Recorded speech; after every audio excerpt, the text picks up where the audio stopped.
In 1989, near the Pocono Mountains in Pennsylvania, 19-year-old Lori Auker left for work. She was never heard from again. Liftoff of the 20... It was NASA technology, a fly, and the family cat that helped solve her disappearance in a most unusual way.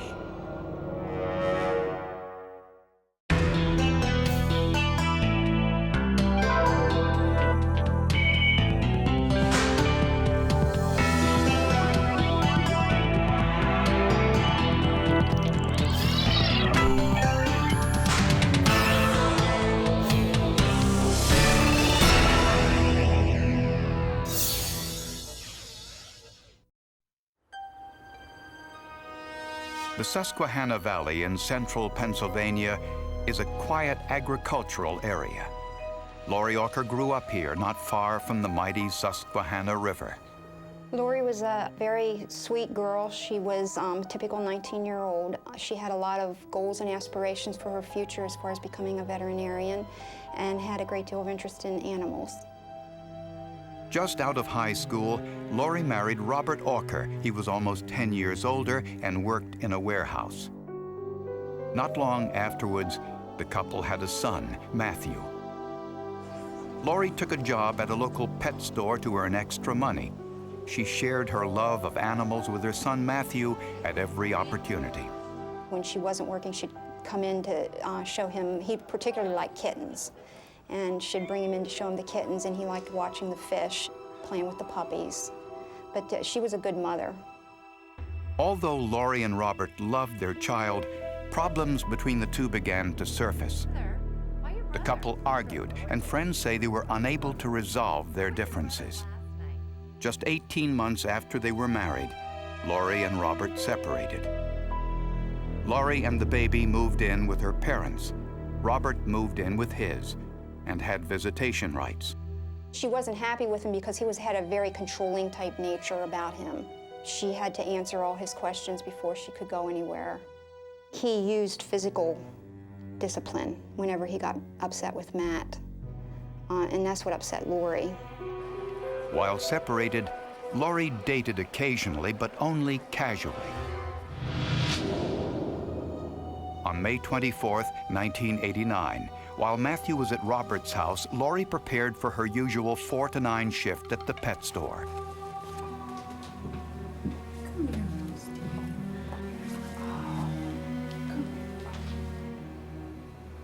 After packing a snack, Lori left for work, but she never arrived. Lori's supervisor called looking for her. And I asked them if Lori had left for work, and her father said that she had. And I said, well, has she called or anything? Because she's not here at the store yet, and she was scheduled to start about a half an hour ago. He said, no. He said, but this makes me very worried. He said, she left on time. Lori's father drove the route that she usually took to work. He thought she might have had car trouble along the way. He eventually found Lori's car in the parking lot near the pet shop where she usually parked. Nothing seemed to be out of place. Lori's purse and keys were not in the car. The disappearance frightened people. The thought that some young woman could go to a mall, a very busy mall, in broad daylight and suddenly disappear, presumably being abducted, really shot a shockwave of fear throughout that rather conservative, small area. Police canvassed the area and questioned employees and shoppers in the mall, but no one saw anything suspicious. Almost from the start, police suspected Lori's estranged husband, Robert, may have had something to do with her disappearance. But Robert said he hadn't seen Lori at all that day, and he had an alibi. He said he was babysitting their son, went shopping, and then went to 2 scheduled appointments. Mr. Auker told me that on the day of Lori Ann's disappearance that he had been over to Wise Markets to get a disability claim form. And he took that form to an office in Lewisburg, an orthopedic surgeon. And from there, he went to the Bloomsburg Sears Mall and priced a dishwasher for his mother. Police are now asking for the public's help. For the next 3 weeks, police, family members, friends, and volunteers continued the search with no success. On June 12th, a woman jogging a few miles from the mall spotted something in an area known as Clody's Dump. It was little more than a skeleton. Investigators wondered whether this was the body of Lori Auker and looked to forensic science for some way to tell. The body was markedly decomposed in that only in the extremities was there any flesh left. There was no skin and no organs internally to work with. Investigators needed to identify the skeleton found in the dump a few miles from the pet store. And they also wanted to know the cause of death. To find out, they brought in forensic pathologist Dr. Isidore Mahalikas. From the size of the skull, he knew the body was female. The cut marks on the bones and the holes in the clothing helped him to determine the cause of death. The presence of cuts, which corresponded to perforations in the sweater, is consistent with stab wounds, with movement, and with homicide. Dr. Mahalikas concluded that this woman had been stabbed in the chest and back at least 7 times, possibly as many as 11. But he wasn't able to make an identification from the remains. For that, Dr. Mahalikas asked forensic odontologist Dr. Dennis Asen to make a dental comparison. Without the benefit of forensic dentistry, when you have a victim such as Lori Auker's, in the Lori Auker case, there are no fingerprints that you can use. The body is unrecognizable because of the disintegration of tissues. Very often, the only thing that does remain is the dental evidence that we can compare to before death records and establish a positive identification. After comparing the teeth of the victim to Lori's dental records and x-rays, Dr. Asen made a positive identification. The victim had 9 teeth restored with dental materials. Those teeth, as it turned out, were the same teeth that Lori Auker had restored. The same 9 teeth, the same type of material in each tooth, the same location of materials or restorations in each tooth that matched up with Lori Auker. No murder weapon was found at the scene. Investigators now wanted to know when Lori died. Time of death is usually determined in one of 3 ways. First, by the body temperature, useless in this case given the length of time the body was outside. Another way is to examine stomach contents, but the body was too badly decomposed. The third way is to analyze any insect activity. Forensic entomologist Dr. K. Chung Kim studied the larvae found on the body. An entomologist is an expert in the study of insects. What this body had was a large number of different kinds of beetles, and then a very late stage of maggots. Within minutes of death, blowflies can detect the smell of decomposition even from miles away. Dr. Kim calculated that the larvae deposited by the flies had been on the body for 19 days, which meant they were on the body the day Lori disappeared.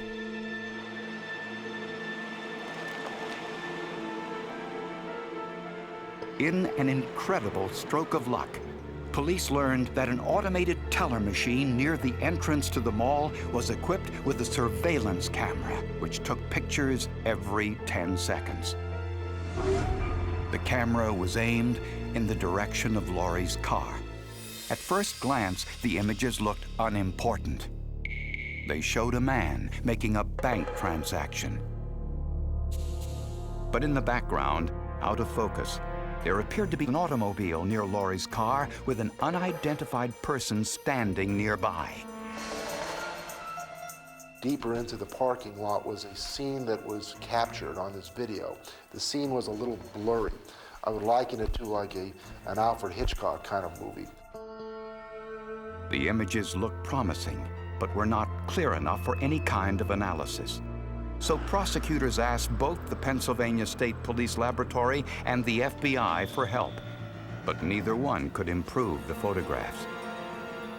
With nowhere else to turn, the FBI suggested they ask NASA for help. NASA had been using sophisticated digital photo enhancement technology to improve images from space. NASA referred the case to research scientist Alan Tejan of the Ballistic Missile Defense Organization. Challenger, go with throttle up. Tejan used a technique similar to the one used to determine the cause of the Challenger explosion in 1986. Digitization is the process of taking the normal video signal that you would get out of your VCR at home and turning it into a computer image file. When the images are put into the computer, they are broken down into thousands of pixels. Each of these pixels are converted into a number representing how bright that dot is. In this particular case, the data is black and white video. So the pixel represents simply different shades between total black and full white. Digital enhancement can also remove blurring in an image, and special filters can eliminate some of the grain. Once complete, you can see how this process significantly improved the images. Prosecutors hoped that these enhanced photographs would tell the story of Lori Auker's disappearance. The digitally enhanced surveillance photos of the parking lot where Lori Auker disappeared showed Lori's car in its parking spot. Standing behind it was a person in the same clothing Lori wore that day. The film was in black and white. On that particular scene, we knew that Lori had been wearing a windbreaker that day, had been wearing jeans, and had carried a white purse. She was of medium build. She had short brown hair. That person that we see in the picture there fits that description precisely. The next picture, taken 10 seconds later, shows another automobile diagonally in front of Lori with the passenger's side door open. You can see that Lori is bent over looking into the car. The final picture shows Lori's car still in its parking spot, but Lori is gone. The car Lori was standing next to is leaving the parking lot. The person we've described as Lori Auker cannot be seen, and we know circumstantially that she never made it into the door. So that, we believe, was the depiction of her abduction. An automobile expert identified the getaway car as a Chevrolet Celebrity. Although Lori's estranged husband, Robert, didn't own a Chevrolet Celebrity, his parents did. Robert's parents told police that Robert had borrowed their car on the day Lori disappeared. They said they sold the car a week after Robert returned it. Police tracked it through 3 different car dealerships. It transferred hands within the used car industry a few times, and it was ultimately purchased. The first consumer that purchased it was a retired state police officer. The police officer bought the vehicle for his stepdaughter, who hadn't yet reached driving age. So it had been sitting in a garage, a lucky break for investigators. It still maintained its integrity. By the time we got to it, we were able to access the vehicle, test it scientifically for prints, for trace evidence. Investigators searched the car, but could find no traces of blood anywhere inside. We did have some neighbors observe Robert Auker scrupulously cleaning that car the day after Lori disappeared. But in the trunk of the car, they found a clue, a tiny strand of hair. Under a microscope, the hair did not appear to be human. On the left is a human hair. On the right, the hair from Robert's trunk. Under an electron microscope, magnified thousands of times, the outer pattern of the hair was more box-like than human hair, similar to the steps on a ladder. The blue specks are dust particles. After looking through numerous species of hair, scientists discovered it was a cat hair. Investigators compared that hair to a cat hair from Lori's parents' cat and found they were microscopically similar. This was significant since the cat belonged to Lori's parents. Robert didn't have access to this cat, and the cat never resided with Robert and Lori when they lived together. What was also significant, Robert's parents didn't own a cat, and Lori had never been in Robert's parents' car before her disappearance. Investigators believed that this cat hair was proof that Lori had been in the trunk of Robert's car. Robert Auker knew his parents were going to be trading that vehicle in within a matter of days. And in my opinion, that's why he used that vehicle and not his own to abduct Lori. With this evidence in hand, police arrested Robert Auker for the murder of his estranged wife. When I arrested Robert Auker, he said to me, "You've got to be kidding."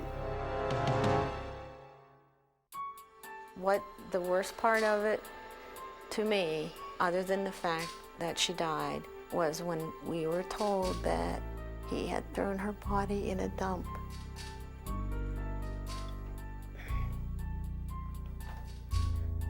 There's no reason for someone like Lori to wind up in a dump. Prosecutors believe the surveillance photographs supported their theory that Robert abducted Lori in the mall parking lot. To convince a jury, prosecutors needed to prove that the automobile in the pictures was the Chevrolet owned by Robert Auker's parents. So they reconstructed the crime. They placed the Chevrolet Robert was driving in the mall parking lot and took photographs from the same position, height, and at the same millimeter as the surveillance camera. But this time, the background was in focus. At the top is the original surveillance picture of Lori's alleged abduction. At the bottom is the recreation photograph. The vehicles in both pictures look identical. And prosecutors discovered a possible motive for the murder: money. Auker had taken out an insurance policy on Lori and on his son, listing himself as the beneficiary. He had taken that policy out after they separated. And Robert and Lori had been engaged in a custody dispute over their son, another possible motive. A background check of Robert Auker revealed that he had a troubled past. Robert Auker had been in trouble most of his life, as a juvenile up to his adulthood. Shortly after he married Lori, Robert was convicted for driving under the influence of alcohol and served a brief stint in prison. While there, Robert ordered a book that described in detail how to commit a murder and get away with it. The title of the book will not be revealed in this program for obvious reasons. Police officials blocked the delivery of this order. Prosecutors believe that on May 24, 1989, as Lori drove into the mall parking lot, Robert was there, waiting.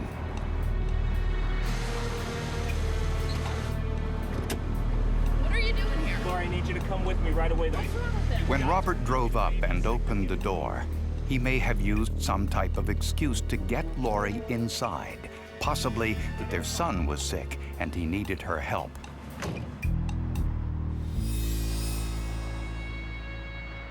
Prosecutors admit they don't know where the murder took place. The forensic evidence doesn't say. All they know is that Lori was in Robert's trunk sometime that day and was stabbed numerous times in the chest and back before her body was left at the dump.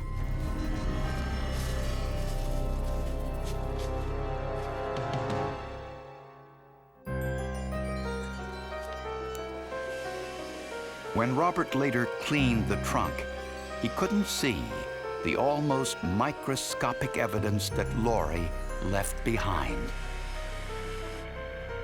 The cat hair, which had stuck to Lori's clothing, was transferred again onto the carpet of Robert's trunk. It was an ironic twist, given Lori's lifelong love of animals. I remember Lori as being a very nice person. Just all around nice. She was nice to animals, she was nice to people, and she loved her son, absolutely loved her son. Robert Auker was found guilty of first-degree murder and kidnapping and was sentenced to death. On appeal, the sentence was reduced to life in prison without parole. NASA's help was an important forensic breakthrough, since it was one of the first times a crime scene photo had undergone digital video enhancement. The enhancement of the video from the ATM machine was something brand new, something that had never been done before. This is a case that set a trend for prosecutors, certainly throughout Pennsylvania.